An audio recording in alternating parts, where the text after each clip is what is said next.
E aí, galera, a aula de hoje é sobre foco narrativo no gênero causa. Mas vocês sabem o que é foco narrativo? Como é que a gente identifica o foco narrativo? Para que serve o foco narrativo no texto causa? O foco narrativo é um elemento primordial dos textos narrativos, uma vez que determina o tipo de narrador de uma narração. O que isso quer dizer? O foco narrativo é uma visão de quem está contando a história, seja ele em primeira pessoa ou terceira pessoa. O que quer dizer primeira pessoa? Primeira pessoa é aquela que participa ativamente da história. Ela conta como um personagem da história. Em terceira pessoa, não. Ela apenas narra os fatos que não são delas, mas de outra pessoa. Esse tipo de foco narrativo, ele pode ser de três formas. Com o tipo de narrador personagem, com o tipo de narrador observador e com o tipo de narrador onisciente. Como que a gente identifica isso no texto? Vamos para o primeiro exemplo. O exemplo de narrador personagem. Nesse texto, vocês podem perceber isso claramente. Uma noite destas, vindo da cidade para o Engenho Novo, encontrei num trem da Central um rapaz aqui do bairro, que eu conheço de vista e de chapéu. Cumprimentou-me, sentou-se ao pé de mim, falou da lua e dos ministros, e acabou recitando-me versos. A viagem era curta, e os versos pode ser que não fossem inteiramente maus.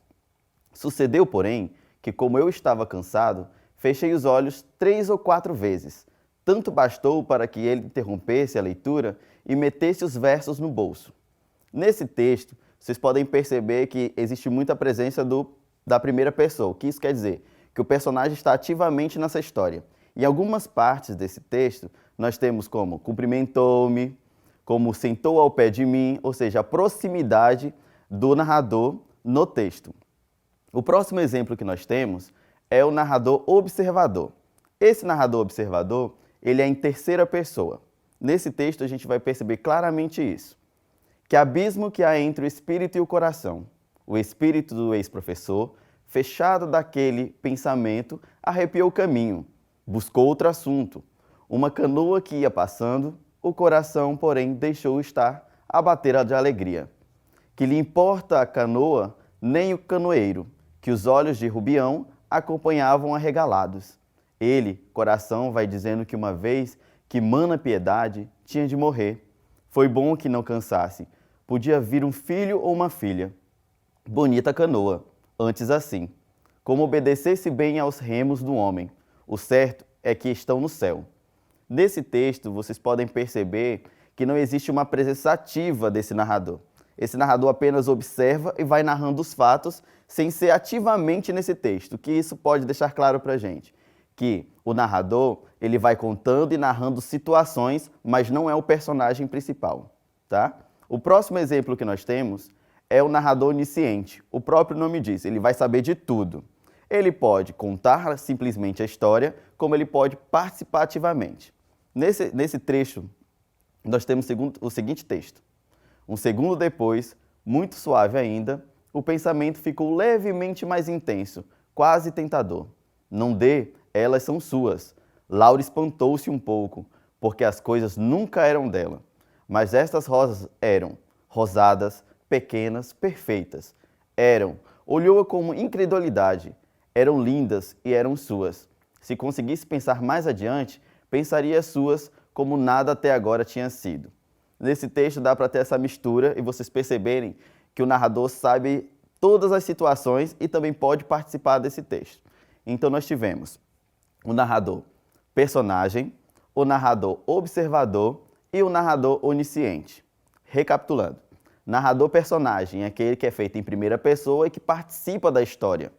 Narrador observador, feito em terceira pessoa, seja ela do singular ou do plural, e que não participa, apenas conta os fatos. E o narrador onisciente, que pode ser feito tanto na primeira pessoa como na terceira pessoa, tá? Vamos para a prática. Nós temos um causo, que é chamado o causo do João da Meia-Noite. Esse causo nós vamos ler e vamos perceber qual o assunto principal desse causo e que tipo de narrador nós temos nele. Vamos para o texto. João da Meia-Noite. Um caboclo chamado João, cachaceiro como ele só, vivia caído de bêbado. Certo dia, o caboclo bebeu além da conta e bateu as botas. O diabo, então, veio levar sua alma. João, que não era nada bobo, implora ao diabo por mais um copo de bebida que lhe é concedido. Acontece que o caboclo estava sem dinheiro para o último trago e pede ao diabo que se transforme em uma moeda. O capeta concorda. João mal vê a moeda sobre o balcão do bar, guarda no porta-moeda da carteira que tem um fecho de forma de cruz. Desesperado, a coisa ruim implora para sair, e o caboclo propõe um trato, libertá-lo em troca de ficar na terra por mais um ano inteiro. O trato foi aceito de imediato. Depois desse encontro, o caboclo deixa a bebida e passa a ter uma vida mais comedida. Passado exatamente um ano, João está indo para casa quando o diabo aparece. O caboclo, esperto como sempre, diz ao diabo: "Tenho um último pedido a fazer antes de morrer. Gostaria de rezar o Pai Nosso, mas me prometa que só vai me levar depois que eu terminar a oração." O demo concordou e o caboclo começou a rezar. "Pai Nosso que..." Parou e sorriu. "Vamos lá", inquiriu o diabo. "Termine logo com isso que tenho mais o que fazer." "Coisa nenhuma", exclamou João. "Você jurou que me levaria somente quando eu terminasse de rezar. Pois então, pretendo levar anos para terminar minha reza." Ao perceber que fora enganado, o demo resolveu ir embora. Um ano mais tarde, João morre. Tenta entrar no céu, mas sua entrada é negada. Sem alternativa, vai para o inferno. O diabo, ainda desconfiado e se sentindo humilhado, também não permite sua entrada. Entretanto, com pena da alma perdida, joga-lhe um lampião para que o caboclo possa iluminar seu caminho pelo limbo. Quem estiver andando pelas ruas da cidade nas noites de sexta-feira, após a meia-noite, com certeza dará de cara com alguém carregando uma luzinha fraca. É João, procurando um lugar para ficar. Nesse texto, nesse causo, que é do João da Meia-Noite, nós podemos perceber que as histórias elas são contadas como um narrador onisciente. Então, para que vocês possam entender qual é o objetivo desse texto, o que essa história do João da Meia-Noite conta, vamos ver. Seu maior objetivo é prender a atenção do ouvinte com a descrição de ações, no início engraçadas e no final assustadoras. Podem perceber nesse texto que causa um certo espanto, um certo susto, uma certa situação também engraçada nesse texto. Esse é o objetivo dele.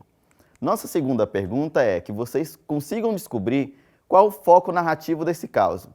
Que partes desse texto nos mostram isso? O tipo de foco narrativo apresentado nesse texto, que é narrado em terceira pessoa, eles ou ele, é determinado por um narrador que conhece a história e por isso recebe o nome de observador. Nesse caso, o narrador não participa da história e está fora dos fatos, ou seja, ele não é um personagem. Tá? Então, assim, nós temos também algumas partezinhas que vocês podem até pensar e se confundir, que são as falas. Nesse momento de alguns parágrafos, nós temos um narrador onisciente, seja ele personagem ou seja ele um mero observador. Mas o que predomina nesse caso mesmo é o narrador observador, aquele que vai contando tanto os fatos engraçados como assustadores, dando todo o desfecho da história. E se vocês quiserem outras atividades, participar, colocar uma interatividade, fazer as práticas, vocês podem acessar esse site, que é o educ.ce.ac.gov.br. Lá vão ter outras atividades, outros causos, outras formas de vocês tentarem entender ou entenderem completamente os tipos de narrador e o papel principal de um foco narrativo.